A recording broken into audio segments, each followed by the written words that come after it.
When I'm communicating with someone, I don't know what they look like in life. I often won't know the gender, but the gender will sometimes come through more as a feeling. If I do know the gender, it's usually through a feeling. I'm not saying like blue or pink. A stroke at 18, a collapsed lung, a tumor with odds of 1 in 3 million. Tyler Henry has nearly died more times than most people almost get into a car accident. And every single time, it happened right as his career hit a new peak. So when Hollywood medium suddenly disappeared, the world assumed Tyler had simply moved on. With no explanation from the network or Tyler, nobody realized that something far more serious was happening behind the scenes. What really ended Hollywood medium? And why did nobody notice until it was almost too late? Join us as Tyler Henry reveals the real reason Hollywood medium truly ended. The show that vanished. In November 2015, a 19-year-old nobody from a small farming town near Fresno walked onto the set of Keeping Up with the Kardashians and sat down across from Kim, Khloe, and Kourtney. Nobody in that room had ever heard of Tyler Henry. He explained, a little nervously, that he didn't hear information the way people expected a psychic to. He saw it, like flashes of a picture.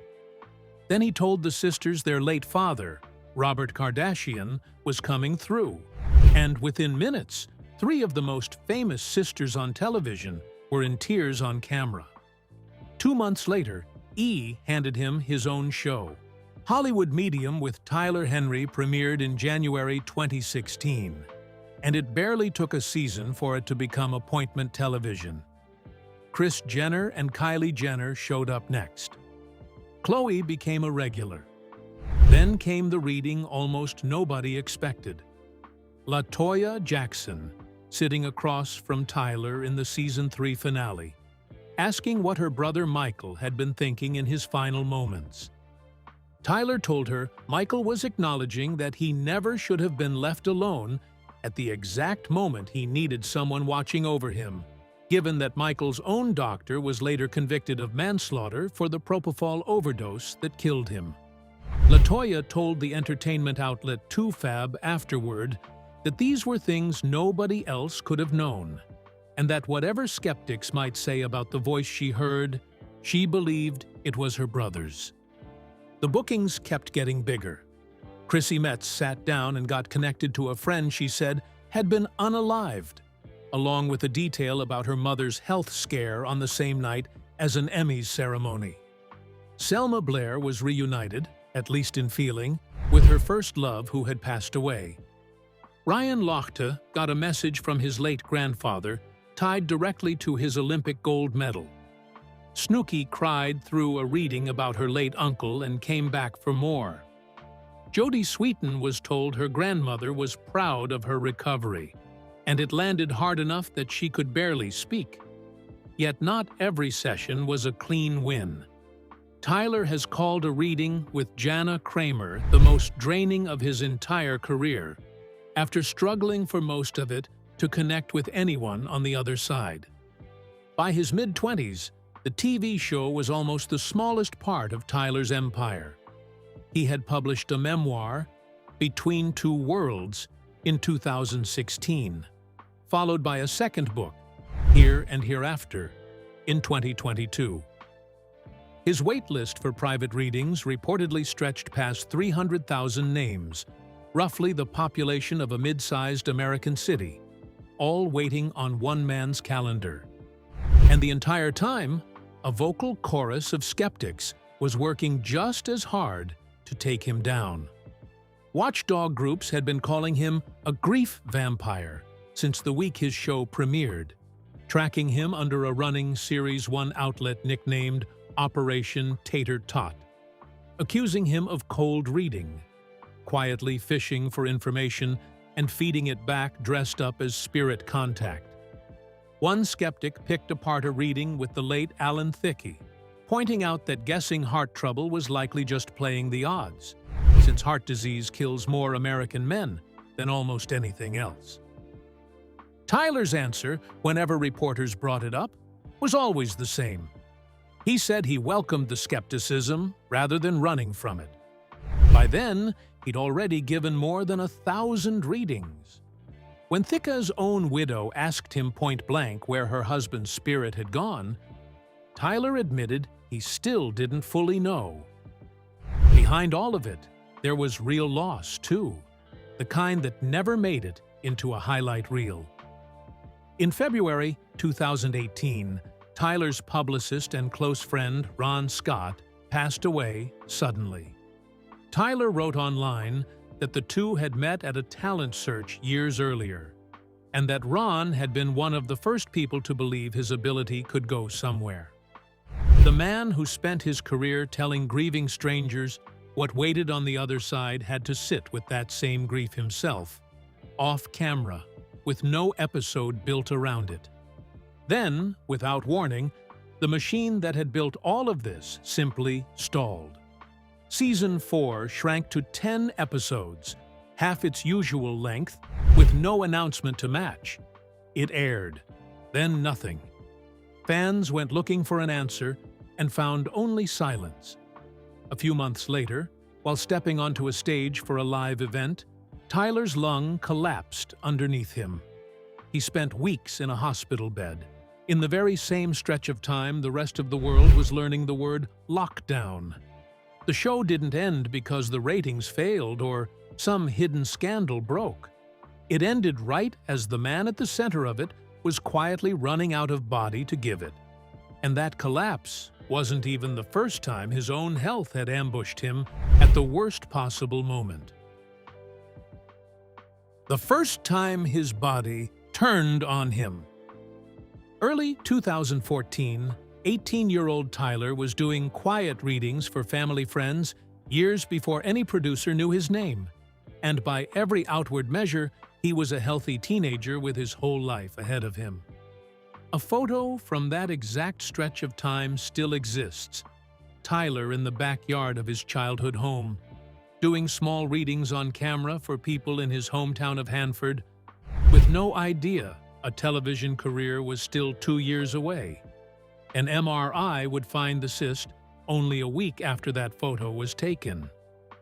He had been getting headaches for weeks, the kind any 18-year-old blames on stress or bad sleep. One afternoon, he went out for a 2-mile jog and felt completely fine.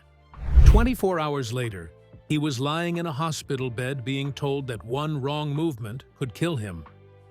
Doctors discovered Tyler had suffered a stroke, triggered by an arachnoid cyst he had been carrying since birth, without anyone ever knowing it was there.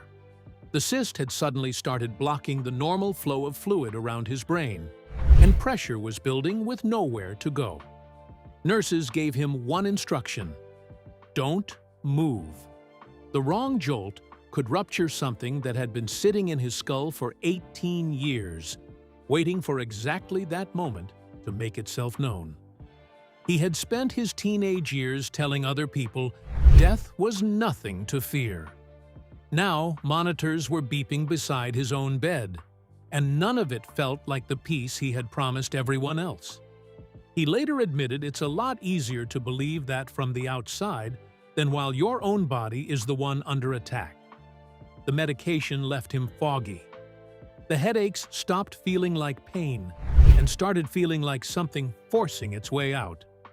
Doctors performed emergency surgery to relieve the pressure, and Tyler walked out of that hospital having crossed a line most 18-year-olds never think about.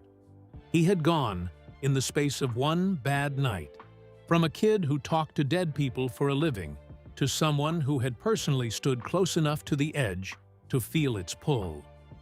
The surgery itself was done endoscopically, through a small opening rather than a full opening of the skull, and it worked well enough that the cyst stayed quiet for almost a decade before it ever came back. What nobody noticed at the time was that this scare would circle back again and again, always landing at the exact moments his life reached new heights. The stroke hit right as he stepped into adulthood. The collapsed lung hit right as his biggest show disappeared. Over a decade later, in the same year he finally married the man he loved, that same body would come for him again, harder than ever. Before any of this, there was a grandmother, a boy named Terry, and a feeling Tyler still doesn't have a word for. The boy who knew too soon. Tyler was 10 years old, living an ordinary childhood in the same small San Joaquin Valley farm town he'd leave 9 years later for a stranger's TV set, when his grandmother was dying of terminal cancer. One night, as her illness worsened, he woke up with a sudden, total certainty that she was gone. He got up to tell his mother. Before he could even finish explaining it, the phone rang. It was the call confirming his grandmother had passed, only minutes after he had already known. His grandmother's cancer had already stretched on for months by that April night, the kind of slow decline families watch without ever quite calling it an ending. Tyler has repeated the same account in nearly every major interview he's given since, from a 2018 conversation On Air with Ryan Seacrest to a 2024 appearance on the Howie Mandel Does Stuff podcast, and the core details never shift.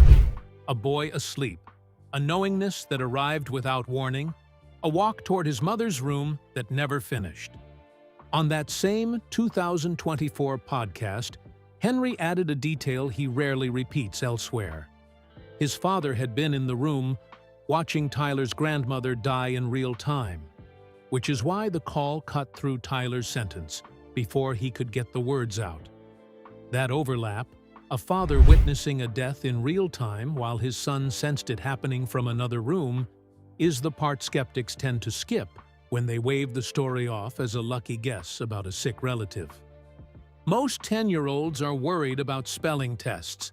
Tyler was suddenly the kid who knew things before anyone told him, and he didn't have a word for it yet. That single night became the hinge his entire life eventually turned on. The first time what he would later call knowingness announced itself and turned out to be exactly right. The pattern didn't stop there. Years later, as a teenager, Tyler fell in love for the first time with his best friend, a boy named Terry.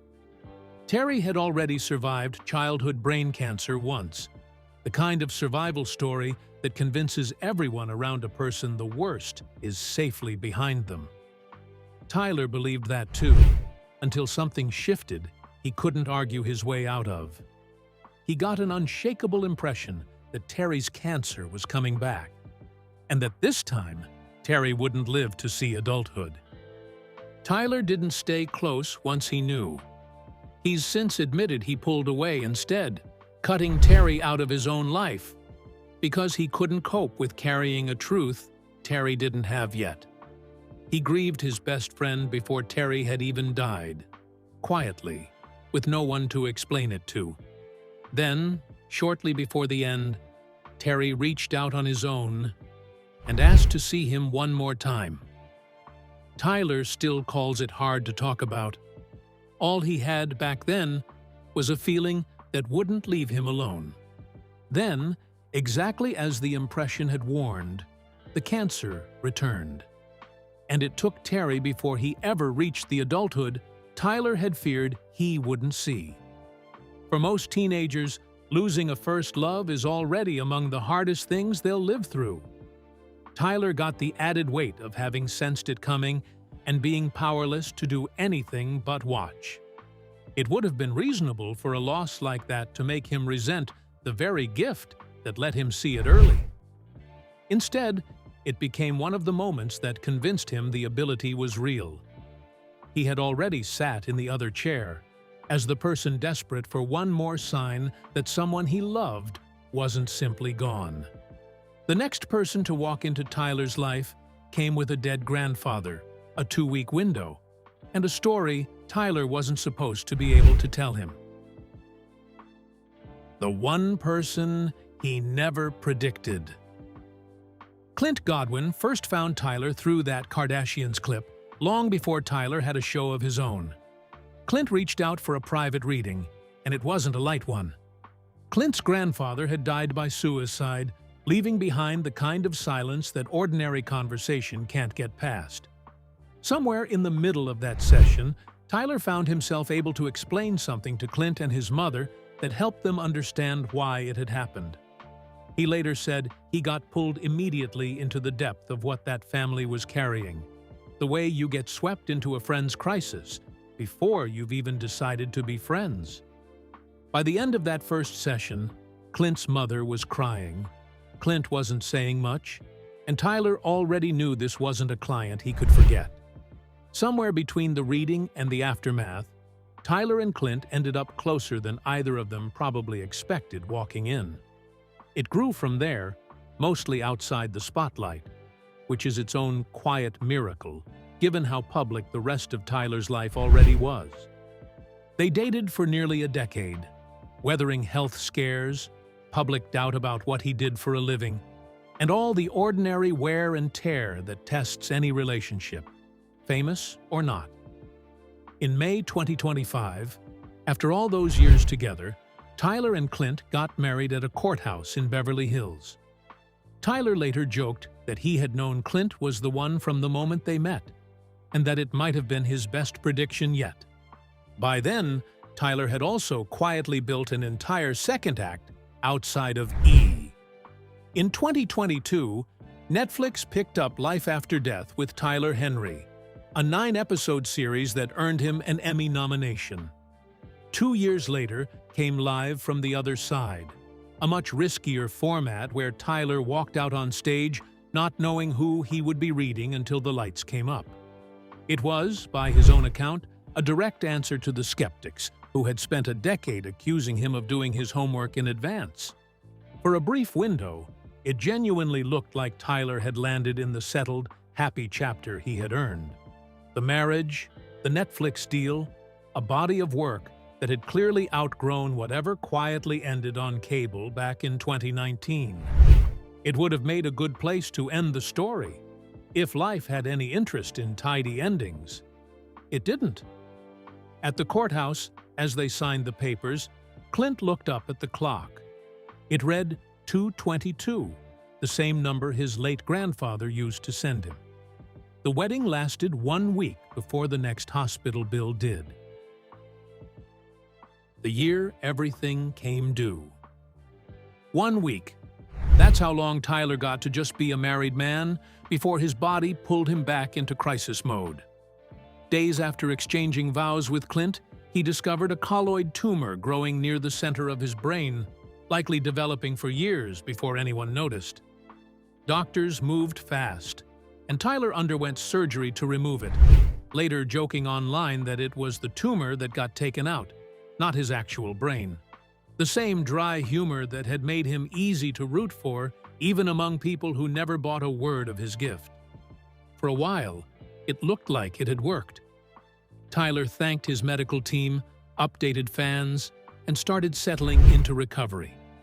Then autumn came, and the swelling returned.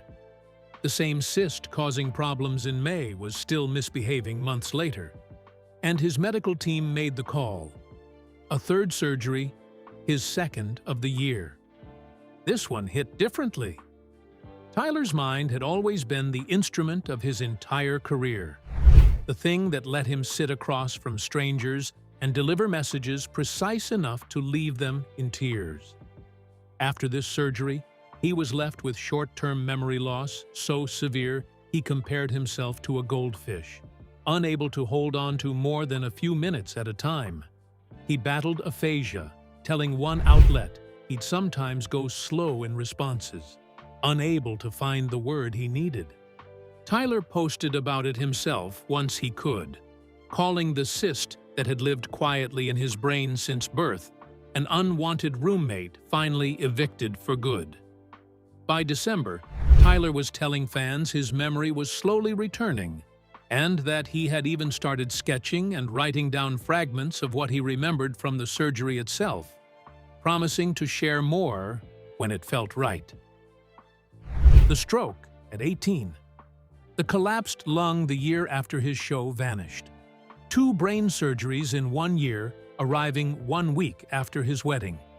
None of it was random bad luck scattered across an otherwise charmed life. It was the same story, over and over, since the night a 10-year-old boy woke up already knowing his grandmother was gone. Hollywood Medium didn't end because of falling ratings or cold feet at E! It ended quietly, in the exact stretch of time Tyler's own body was already trying to warn him that the years ahead would cost him more than any television contract ever could. Do you think Tyler Henry's gift has genuinely cost him more than it's given him? Or has it made him stronger than the losses themselves? And if his own life keeps mirroring the very premonitions he's known for, does that make you believe in what he does? Or question it more than ever?